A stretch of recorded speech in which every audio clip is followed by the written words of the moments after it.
Smirk. Smirk. Casey DeLorme.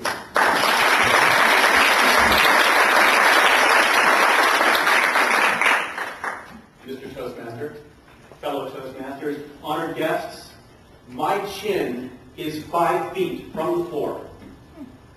I know this because many of the most important people in my life are 5 feet tall, and they fit very nicely under my chin when we stand close. A startling percentage of my girlfriends have been 5 feet tall, and this is very convenient because I can see over them at concerts and sporting events. My mother is 5 feet tall. I suppose Dr. Coyman has something to say about that. And her father, my Grandpa Ed, 5 foot tall. But what the man lacked in stature, he made up for with sheer toughness. He began his career as a Seattle area lumberjack and went on to build an empire with sawmills, warehouses, and trucking companies. And his presence. I remember seeing the movie The Godfather and thinking that my Grandpa Ed could whoop over the entire Corleone family. But it would have been a very boring movie because Grandpa Ed rarely ever spoke. However, he could communicate in silence what would take the rest of us 2 dictionaries and a thesaurus. Picture this. All 10 cousins playing Legos on the living room floor until the noise reaches threshold. And then you wouldn't so much see as feel that newspaper lower until his eyes peered over the top. A hush would fall over the room. And my grandmother would cackle from the kitchen, "You kids got too loud again, didn't you?" And then I saw it. The smirk. It said, "I just pulled a good one over on you. The fact you don't get it, even funnier, more smirk." My cousin Thor tells the best Grandpa Ed story. Thor, named for a god. 5 foot tall. When Thor was 17, he bought a new red Toyota pickup truck, and the transmission went out just a few weeks later. The dealership proceeded to tell him that it's not covered under warranty. Word traveled through the family. Thor got a call from Grandma. "Thor, your grandpa is unhappy with your truck. He'd like you to bring it over tomorrow at 9. It's Grandpa Ed. You don't say no. Thor and Grandpa Ed pull into the dealership the next morning just after 9 o'clock. Thor sees the service manager who told him that they couldn't fix the transmission. Grandpa Ed turns to Thor with a look that says, "Stay." So the rest of the story, as Thor tells it, is seen through the windshield of the truck. Grandpa Ed hops out of the truck, walks up to the service manager. They shake hands, they glance at the truck. The service manager says something, then folds his arms. Grandpa Ed just stares at him. The way that a mongoose might stare at a cobra.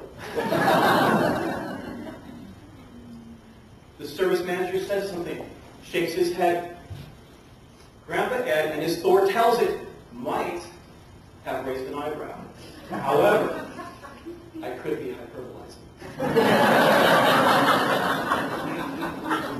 The service manager makes what is clearly a negative gesture, and Grandpa Ed tilts his head. And Thor said my reaction was visceral, like, "Oh, snap!" And the manager clearly felt it too, because his next gesture was a plea, not an argument. Grandpa Ed got back in the passenger side of the truck just as the manager comes over to Thor's window and hands him a clipboard with an estimate. For repairs, total $40, hazardous waste disposal fee. And Thor said, I look over at the old man, and he's all smirk.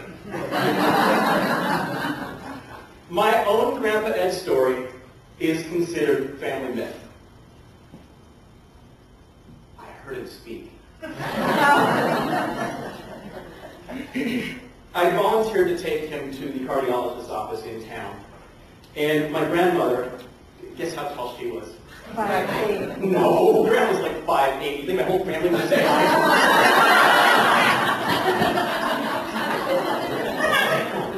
Grandma's instructions were very specific.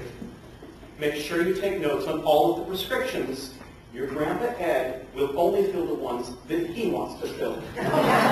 Remember, this is a man who, when told he needs to eat more vegetables, has actually convinced the doctor that bacon counts. I'm sitting in the doctor's office taking notes as Grandpa is putting his shirt back on after the examination, and I feel something looming. I look up. Casey, he says. You know that story in the Bible where the burning bush speaks? I know how that felt.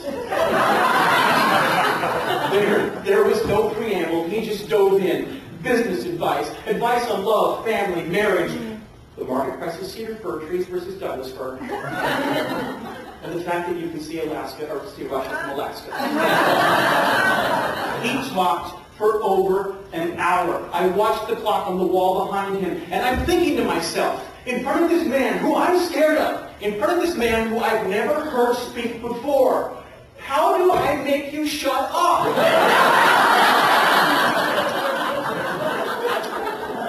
And just like that, he ends the way he started, back into total silence.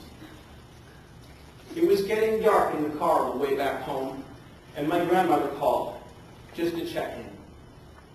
Did you write down all the prescriptions? Yes, Grandma. We just picked them up.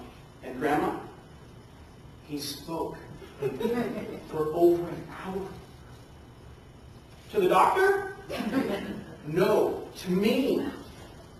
Yeah, I'll believe that when I hear it. I showed my own mother a draft of this speech when I was working it out.